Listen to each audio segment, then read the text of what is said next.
Bertugas di daerah 3T dalam hal pendidikan adalah sebuah bentuk pengabdian kepada negara untuk mencerdaskan generasi bangsa. Dibutuhkan pengorbanan yang luar biasa untuk bertugas di daerah 3T, tidak hanya mental yang kuat, tapi dibutuhkan kekuatan fisik yang luar biasa. Karena untuk bisa sampai pada tempat tugas di daerah 3T tidaklah mudah. Harus melewati berbagai macam medan serta cuaca yang kadang tidak menentu.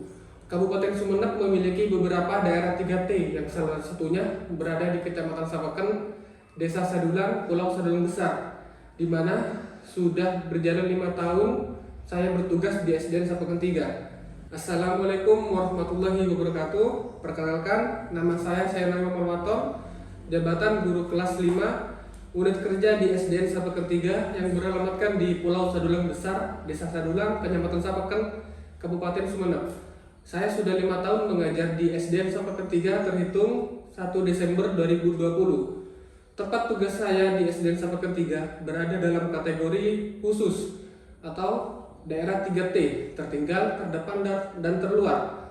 Untuk sampai ke tempat tugas di SDN Sapeken 3 harus melewati perjalanan yang begitu panjang dan melewati pulau-pulau Kabupaten Sumeneb seperti Pulau Talango, Pulau Sepudi, Raas, Kangean, dan Sapeken, baru menyeberang lagi ke Pulau Sadulang Besar di Desa Sadulang. Kita mulai perjalanan dari Pelabuhan Kalianget di Sumeneb menuju ke Kangean dengan perjalanan 12 jam dengan jarak tempuh 103 mil.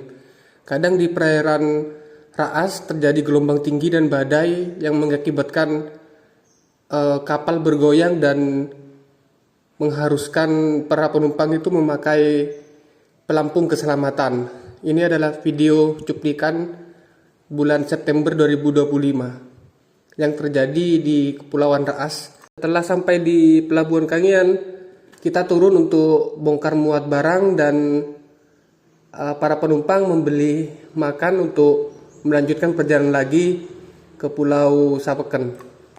Perjalanan dilanjutkan dari Kepulauan Kangean menuju Sapeken dengan waktu 5 jam perjalanan dengan jarak 37 mil, dan setibanya di Pelabuhan Sapeken melanjutkan perjalanan dan menuju ke Dermaga Lama menunggu taksian yang akan mengantarkan kita ke Pulau Sadulang Besar, Desa Sadulang. Perjalanan dari Kepulauan Sapeken ke Pulau Sadulang Besar, Desa Sadulang ditempuh dengan waktu 1,5 jam perjalanan dengan jarak 6,8 mil.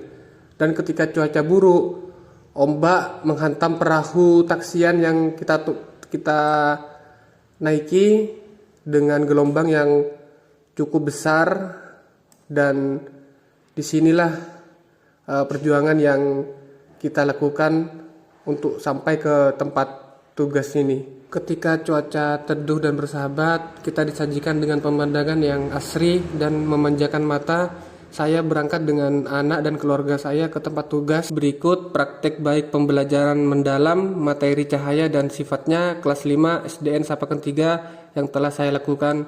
Selamat menonton.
menjelaskan sifat-sifat bunyi dan cahaya melalui percobaan sederhana. Nanti kalian akan melakukan percobaan tentang sifat-sifat cahaya terlebih dahulu. Menggunakan mata melihat itu dibantu dari apa? Dibantu cahaya. Gimana prosesnya? Kalau gelap, apa kita bisa melihat atau tidak?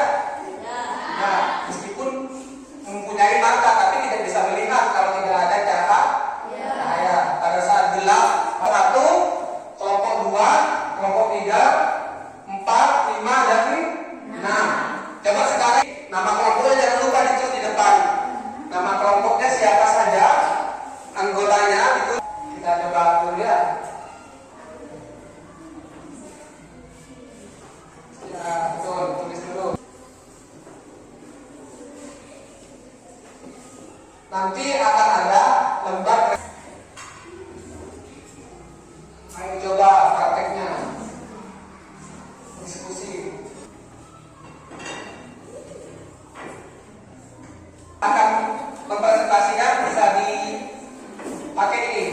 Cara kerja 1. Siapkan alat dan bahan pada pengamatan ini. 2. Letakkan cermin datar di atas meja. 3. Arahkan senter pada cermin datar kira-kira membentuk sudut 30 derajat. 4. Amati pantulan yang muncul pada saat senter diarahkan pada cermin. 5. Perhatikan apa yang terjadi. Nah, fungsinya bagaimana ketika senter diarahkan pada cermin di atasnya itu. Nah, ketika cermin ada senter di bawahnya, dia memantul ke bawah. Nih, bisa kita mantulkan ke depan nih. Nah, ini bisa kan? Tapi ini, bagaimana sifat cahaya pada saat ini? Pada yang kedua sifatnya, sifat itu memantulkan cahaya, bisa dipantul. Nah, cahaya itu sifatnya yang kedua adalah bisa dipantul. Semua kelompok sudah mengetahui ya, kerjakan. Sudah bisa dikumpulkan ke depan yang rapi seperti ini. Ya, pada pembelajaran ini diterapkan ya bagaimana sifat cahaya itu merapat lurus. Masih siap? Masih semangat belajar? Ayo kita coba lagi. Kalau semangat, terus semangat. Pagi, semangat pagi, harus teknik, tunjuk gigi. Ayo siapkan dulu. Tunjuk sentra. Beginilah kondisi ketika terjadi hujan badai di sekolah, di mana sekolah sudah mengalami banyak kerusakan seperti plafon yang sudah hampir jatuh, banyak atap-atap yang sudah bocor, dan sekolah mengalami kebanjiran ketika hujan lebat disertai petir dan angin kencangnya juga. Atap kelas 6 hampir roboh.